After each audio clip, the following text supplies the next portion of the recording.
بسم اللہ الرحمن الرحیم۔ سیرت رسول عربی صلی اللہ علیہ وآلہ وسلم۔ ام المومنین حضرت عائشہ رضی اللہ عنہا فرماتی ہیں، ایک یہودی مکہ میں تجارت کی غرض سے رہا کرتا تھا۔ جب وہ رات آئی جس میں نبی اکرم صلی اللہ علیہ وآلہ وسلم کی ولادت ہوئی، اس نے قریش کی مجلس میں کہا، اے قریشو، تم میں سے کسی کے ہاں آج کی رات کوئی بچہ پیدا ہوا ہے؟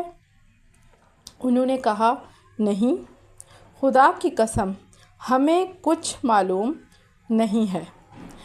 اس نے کہا، اللہ اکبر، بہرحال ایک موقع تو تم ضائع کر بیٹھے ہو، لیکن اب میں جو کچھ تمہیں بتا رہا ہوں اس کو یاد کر لو۔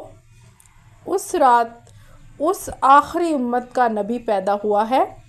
اس کے دونوں کندھوں کے درمیان ایک نشانی ہے جس میں گھنے لمبے بال ہیں، جیسا کہ گھوڑے کی کلگی ہوتی ہے۔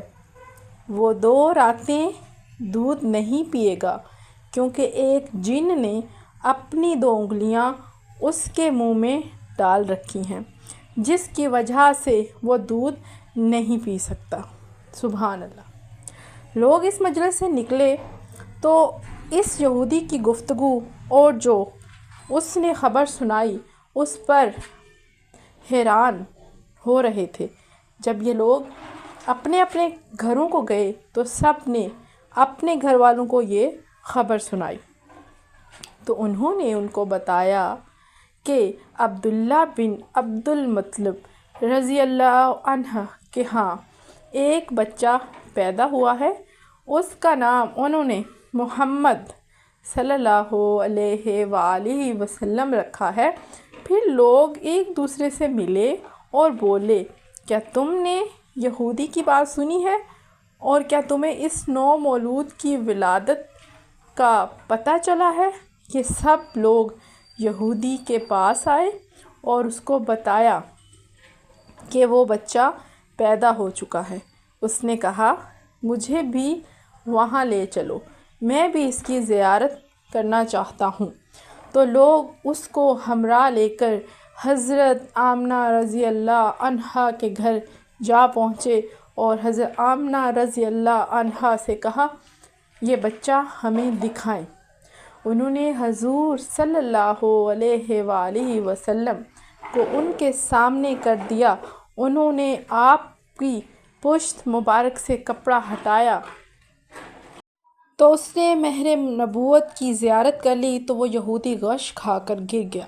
جب اس کو افاقہ ہوا تو لوگوں نے کہا، تیرا ستیہ ناس ہو، تجھے کیا ہوا ہے؟ اس نے کہا، خدا کی قسم، بنی اسرائیل کے ہاتھ سے نبوت جاتی رہی۔ اے قریشیو، تم پر کرم ہو گیا ہے، تم خوشیاں مناؤ۔ خدا کی قسم، وہ تمہیں ایسا غلبہ دلائے گا جس کی خبریں مشرق سے مغرب تک جائیں گی۔ اس دن یہودی کی گفتگو سننے والوں میں یہ لوگ بھی شامل تھے۔ ان کے نام درج ذیل ہیں: ہشام بن ولید بن مغیرہ، مسافر ابن ابی عمرو، عبیدہ بن حارث بن عبد المطلب۔ اس وقت عتبہ بن ربیع بن عبد المناف میں سے نوجوان لڑکا تھا، اور قریش کے دیگر بہت سارے لوگ موجود تھے۔ یہ حدیث صحیح الاسناد ہے، لیکن امام بخاری رحمہ اللہ علیہ اور امام مسلم رحمہ اللہ علیہ نے اسے نقل نہیں کیا۔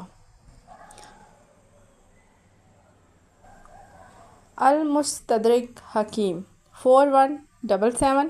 سیرت رسول عربی صلی اللہ علیہ وآلہ وسلم۔ اگر آپ کو یہ حدیث حضور پاک صلی اللہ علیہ وسلم کی سیرت اوبویسلی سب کو پسند آتی ہے، آپ کو بھی پسند آئی ہے، تو اس کو لائک کریں اور چینل کو